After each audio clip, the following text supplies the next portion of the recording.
The other thing you should do if you're not very industrious is discipline yourself. And so what do you do with that? Eat 3 times a day at regular meal times. That's a good thing to practice because that starts to put some stability into your life. Get up at the same time. I would highly recommend all those young people out there who are listening, like, you want to get a jump on life, get the hell out of bed in the morning. You know, as I've got older, I've got up earlier and earlier. Now that's partly because you don't need as much sleep, but it's also partly because I've got more and more disciplined. Like, get up early in the morning and get your things done. Man, learn to get up at 6 in the morning and you'll be one deadly creature, especially if you can get to work. You'll have half your damn day done by the time other people haul their sorry asses out of bed. And so that's a massive, massive advantage. Look, Warren Farrell, the author, he outlined data in Why Men Earn More, which is a book I would recommend, by the way, showing that if you work 13% longer hours, you make 40% more money. It's nonlinear. So you think, why is that? Well, imagine you had 10 employees and one of them works an extra 10%. It's not much. Well, how often is that person going to be promoted, assuming you have a clue as a boss? It's like you're going to look at the 10 people and you're going to think, oh, that guy's always here like 45 minutes early. It's like, why don't we give him the promotion? Obviously, right? So these small edges that you can manage like that, work an extra 10% or extra 13%, have non-proportional payoffs. That's part of the Pareto distribution. So get your sleep cycle organized so you get up in the morning. Learn how to do it. No excuses. I'm too tired in the morning. I don't like mornings. Who cares? That's not relevant. It's like, discipline yourself so you can manage it. Schedule your meals, because that's a good disciplinary routine. And then learn to use a calendar, like Google Calendar. Most of you, many of you out there, do not use a calendar. Okay, a calendar is not a prison, and it's not a tyrant. Not if you use it properly. A calendar keeps anxiety at bay.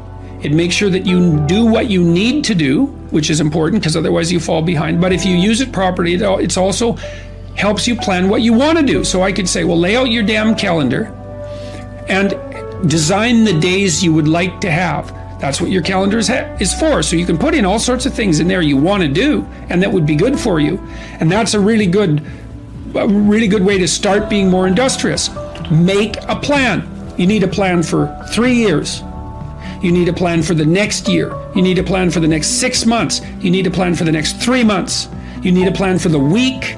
You need a plan for the day. You need a plan for the hour.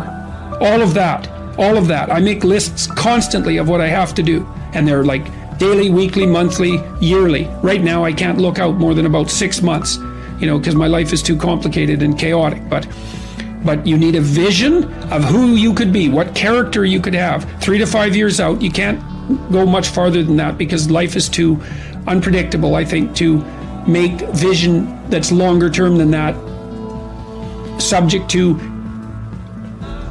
there's too much chance associated with it to spend a lot of time on. Maybe you can stretch it to 5 years, and in rare cases,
You can have a 10-year goal, but it has to be pretty low resolution. But you want plans at all those levels of resolution. You want to write the things down. And because what are you going to do? You're going to stumble around and get what you need? You're going to stumble around and be useful to other people? And it's useful to be useful to other people, you know. They want to work with you then. They want to do things with you. They want to have you around. They trust you. They open up opportunities for you. And if you stumble around like you're blind, you're not going to get anywhere. And then you're going to suffer. And then you're going to be bitter. And then you're going to be cruel. So that's hell. That's a bad outcome.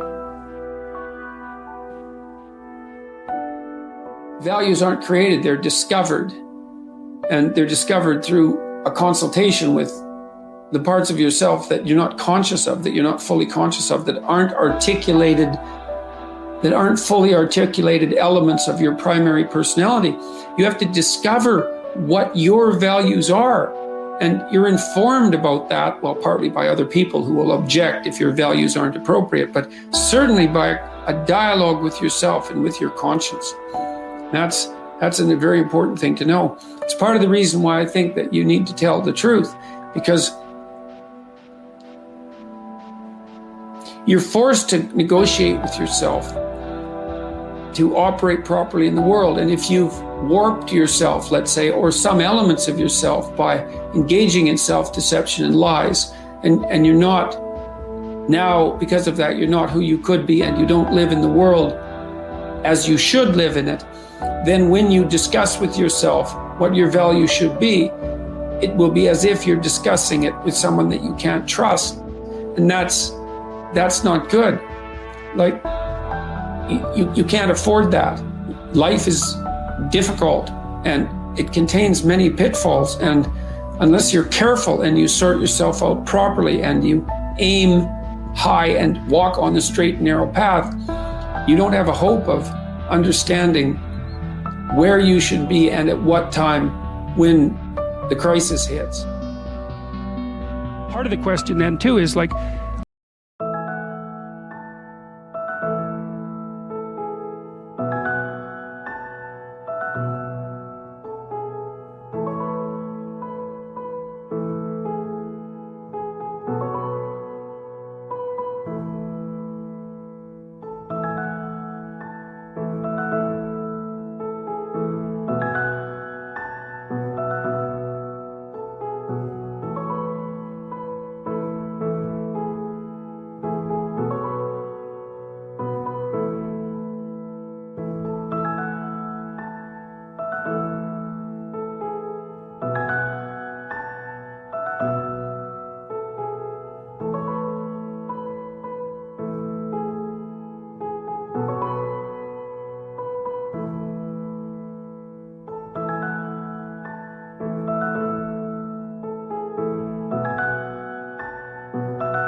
Are you the friend of your plan, or are you the friend of the thing that disrupts your plan? And I would say you should work to become the friend of the thing that disrupts your plan, because there's a lot of that. And then if you become the friend of the thing that disrupts your plan, then you start to develop strength in proportion to the disruptive force. And that's really what you want. You want to be able to implement your plan, obviously, but you want to be able to take on the consequences of error and learn from it. And then you win constantly, because even if something goes sideways, you think there's something to be derived from this. That's wisdom, fundamentally. Plan a life you'd like to have. And you do that partly by referring to social norms. That's more or less rescuing your father from the belly of the whale. But the other way you do that is by having a little conversation with yourself about, as if you don't really know who you are, because you know what you're like. You won't do what you're told. You won't do what you tell yourself to do. You must have noticed that. It's like you're a bad employee and a worse boss, and both of those work, for you. You don't know what you want to do, and then when you tell yourself what to do, you don't do it anyways. You should fire yourself and find someone else to be. But my point is that you have to understand that you're not your own servant, so to speak. You're someone that you have to negotiate with, and you're someone that you want to present the opportunity of having a good life to. And that's hard for people because they don't like themselves very much. So, they're always like cracking the whip and then procrastinating, and cracking the whip and then procrastinating. And it's like, God, it's so boring and such a pathetic way of spending your time. I don't know what percentage of human effort is spent in counterproductive activity. I'm not an absolute cynic about that, but I mean, when I talk to undergraduates, I ask them, how much time do you waste every day by your own reckoning? And it's somewhere between 5 and 8 hours. It's a lot of time. Well, I usually walk the students through an economic analysis of that. I said, well, why don't you value your time at $50 an hour?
and calculate for yourself just exactly what you're doing to your future by your inability to discipline yourself. It's worth thinking through. Take a bit of a look at yourself and think about what's not so good that you could improve, that you should improve by your own standards, and that you would improve, and set yourself a little goal. Maybe you're not studying at all at your university, or maybe you're at work and you've got this stack of paper there, and you haven't looked at that damn stack for like a month, and you know that you should be, and you're bothering yourself at night because you're avoiding that. It's like, maybe think, I've avoided that stack of paper completely for 1 month. I'm quite a coward when it comes to whatever snakes might be hidden in that stack of paper. How about tomorrow I just put that stack of paper in front of me on my desk, and I glance through it for 15 seconds. See if I can do that. It's like, well, you set yourself a goal of improvement. It's a humble goal, because really, are you such a coward that the best that you can bloody well manage after a month of avoidance is 15 seconds of exposure to a stack of paper?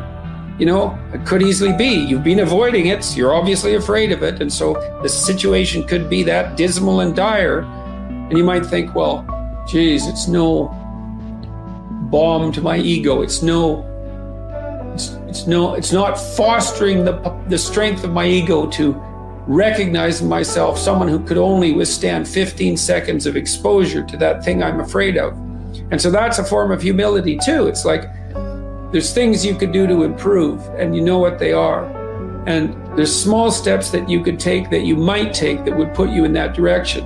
And then the question is, are you big enough to take those small steps?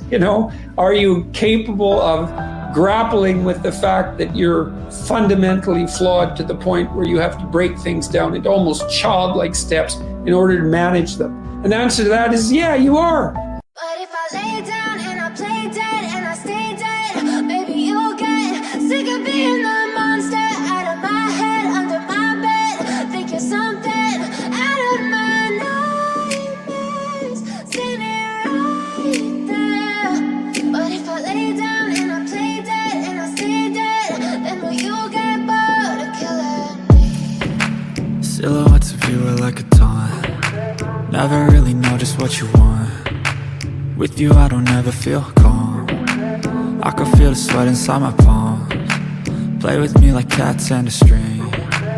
You don't understand the pain it brings. You don't ever wanna give me wings. You don't ever wanna set me free. You know I'm addicted to you, and it's twisted, you've been gifted with the evil voodoo. Got me coming back for more, even when I've been screwed. Dolls full of pins, pierce my heart straight through. I got issues in my head, I like you in my bed, but you keep me on red. Oh, everything is like a test. I better not text or I'll come off desperate. But if I lay down and I play dead and I stay dead, maybe you'll get sick of being the monster out of my head, under my bed. Think you're something out of my nightmares, standing right there. But if I lay down and I play dead and I stay dead, then will you get bored of killing me? So if I play dead, will you regret everything that you did, that you said? I don't think you understand what you're doing, and my heart's black and blue from the bruising. I feel like when I'm with you I'm losing. I feel like you think that this amusing, sitting there gaslighting and confusing. Was it me? Is it me? Am I deluded? I'm the one who's always sorry, the conclusion, even though I offer all of the solutions. I wish you loved me like I love you, it's stupid. When I'm alone with you I never feel lucid. I wish I wasn't struck by Cupid. I wish when I first saw you I knew this. When I'm with you I feel so useless, I feel diluted, my heart's been wounded. Silhouettes of you are like a taunt. Never really know just what you want. With you I don't ever feel calm. I can feel the sweat inside my palms. Play with me like cats and a string.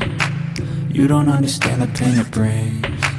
You don't ever wanna give me wings. You don't ever wanna set me free. But But if I lay down and I play dead and I stay dead, baby, you'll get sick of being the monster out of my head, under my bed, thinking something out of my nightmares. See me right there.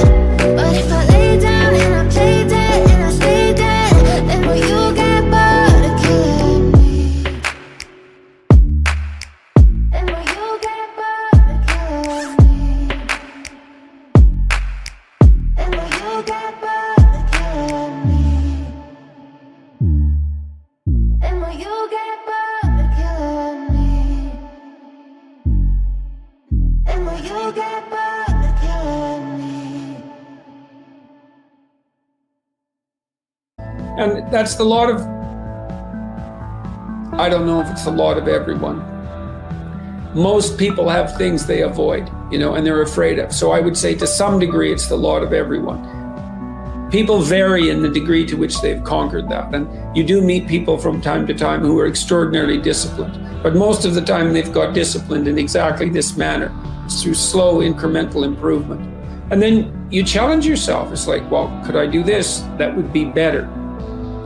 And you find out, and then you think, well, is there something slightly larger and more challenging that I could do that would be better? And you try it and you find out. And as you try it and you find out, generally you get better at it and you can take on larger and larger challenges.